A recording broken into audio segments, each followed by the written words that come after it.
Let's jump right into this explainer. Today, we're pulling from some seriously eye-opening insights by Prof. Crisp Finance to tackle a pretty painful reality. It's that thing so many of us deal with, but, nobody really wants to talk about. I'm talking about grinding it out, working hard every single day, and yet, still living paycheck to paycheck. Look, if you've ever felt that deep, sinking frustration, it is completely justified. You know the drill. You get paid, you get that tiny, fleeting moment of relief, and then boom, rent drops, utility bills hit, you grab some groceries, maybe grab a bite out just to unwind from the week, and suddenly you're staring at your banking app literally wondering where on earth it all went. It's completely exhausting, isn't it? Well, what you're experiencing actually has a name. It's called the broke trap. And the absolute most crucial thing to understand here is that staying broke usually isn't just bad luck. It's all about patterns. It's this vicious cycle where dozens of tiny and visible habits just stack up month after month. You're not making one massive, life-ruining financial blunder. You're just feeling the invisible drain of a bunch of stacked mistakes. But hey, here's the good news. Patterns, they can absolutely be broken. To get us out of this cycle, here is our roadmap for today. 1. The broke trap. 2. Invisible money leaks. 3. The mindset shift. 4. The 6-step escape plan. And finally, number 5, breaking the pattern. All right, diving into section 1, the broke trap, where we'll unpack how this cycle actually works. Before we can even think about escaping, we've got to understand the fundamental logic gap going on here. See, most folks use what we call the broke approach. They get paid, pay their bills, spend on their lifestyle, and then try to save whatever happens to be left over. The problem? Yep, there is rarely anything left. Now, the wealthy approach this completely differently. They do the exact opposite. They save and invest first, literally paying themselves first, and then they force themselves to live on whatever is left. It's a total inversion of what most of us are taught to do. Moving on to section 2, invisible money leaks. These are those silent drains on your account. So where does all the money actually go? Well, first off, trying to manage your money without a budget is a lot like driving without a destination. You're basically just burning gas to go nowhere. Then we have lifestyle creep. This one is a massive hidden leak. Essentially, every time your income goes up, your spending rises right along with it. You get a raise, so naturally you grab that new phone, lease a nicer car, move into a slightly better apartment. The gap between what you earn and what you keep, it never actually grows. Add the fact that, schools will gladly teach us trigonometry but completely skip over basic financial literacy, and it is absolutely no wonder people end up relying on high-interest debt just to float on by. And speaking of high-interest debt, let's zero in on a very specific number, anything greater than 10%. If you're carrying credit card debt or personal loans with interest rates above 10%, you really need to hear this. Those aren't just regular monthly bills. They are literal financial emergencies dressed up in a nice little monthly payment disguise. Every single month, that interest is actively siphoning hundreds of dollars of your hard-earned future wealth right out the door. But hey, the leaks aren't always these massive loans, right? Often, they're super subtle. They're these daily little drains. I mean, most people are sitting on 3 to 6 subscriptions they haven't touched in months. Then there's that default habit of just eating out instead of cooking, treating convenience like it's an absolute necessity rather than the super expensive luxury it truly is. And wow, let's not forget the social spending pressure. Trying to keep up with the exact lifestyle of your friends and coworkers, that alone can be devastatingly expensive. Let's just do the math for a second to really see the impact. That seemingly innocent daily coffee run, that's roughly $90 a month. Throw in another $60 for those forgotten streaming services and app subscriptions.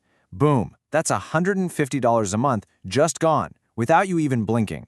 When you see it laid out like that, it completely changes how you look at those mindless daily tap-to-pay habits, doesn't it? All right, on to section 3, the mindset shift, where we tackle fixing your money psychology. Because here's the thing, before we can fix the math on some fancy spreadsheet, we absolutely have to fix the psychology of how you view your money. You could literally have the best financial advice on the planet, but if your relationship with money is broken, you're just going to self-sabotage. Maybe you grew up watching your parents struggle, right? And you just absorbed this deep belief that money is always scarce. Or actually, maybe you use money for emotional comfort, like hitting the mall after a terrible day, ordering pricey takeout just for stress relief, retail therapy to calm your anxiety. To escape the trap, you have to completely stop seeing money management as this awful restriction and start seeing it for what it is, your key to freedom. There's this brilliant quote from the source material that really just shifts the whole paradigm. Financial discipline today is not punishment. It's the price of freedom tomorrow. Think about that. Budgeting isn't about restricting your joy. It's about taking the wheel, taking control. Saving isn't some sort of penalty. Saving is literally just buying yourself options for the future. Which brings us to section 4, the 6-step escape plan. Time to turn all this theory into action. This is the meat of the explainer, the definitive 6-step tactical cure. Step 1. Track your spending. 2. Create a budget. 3. Build an emergency fund. 4. Absolutely kill your debt. 5. Pay yourself first. And finally, step 6. Increase your income. So let's walk through exactly how to execute this. Okay, jumping into step 2, creating that budget using the famous 50-30-20 rule. It's so beautifully simple. Half your income goes to absolute needs, so we're talking rent, groceries, basic utilities. 30% goes to your wants, the fun stuff, dining out, hobbies. And then that final 20%, that is strictly dedicated to your savings and crushing that debt. When you visually break down your budget this way, it just makes the whole concept instantly clear and totally manageable. Now, once you've got that budget locked in, step 3 is building an emergency fund. We're aiming for 3 to 6 months of living expenses here. And this is crucial. This money needs to sit in a separate, completely untouched savings account.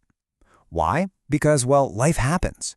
Cars mysteriously break down, roofs spring leaks, jobs are unexpectedly lost. This fund is your absolute financial safety net. It's the only thing standing between an annoying unexpected event and a full-blown financial disaster. With that safety net firmly in place, step 4 is going on the offensive and aggressively attacking your debt. And there are 2 main strategies here. The avalanche method, that's about mathematically crushing your highest interest debt first, saves you the most money. But then there's the snowball method, which has you pay off the smallest balances first to score those quick, feel-good psychological wins. Honestly, they both work. You just need to pick whichever method keeps your motivation firing on all cylinders and just attack that debt relentlessly. Moving to step 5, paying yourself first. The absolute secret sauce here is automation. Set up an automatic transfer to your savings or investment account the exact second your paycheck hits, before you can even think about spending a single dime. Look, even if it's literally just $50 a month to start, establishing that automatic habit matters far, far more than the dollar amount you begin with. You make it automatic, and you completely remove the temptation to spend it. It's a game changer. And that brings us to our final section, section 5, breaking the pattern and elevating your income. So here's the cold hard truth of step 6. Budgeting alone is not going to make you rich. If your income is just fundamentally too low, you have to develop higher paying skills to really widen that gap between what you earn and what you spend. Because remember, being broke is absolutely not a life sentence. It is simply a pattern, and every single pattern in your life can be interrupted, redirected, and replaced with something so much better. You have the power to change the entire trajectory of your financial life, and it starts right now.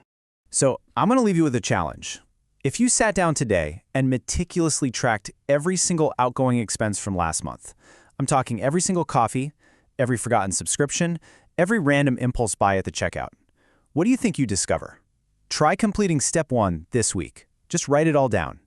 I guarantee that one action alone will permanently change how you see your money.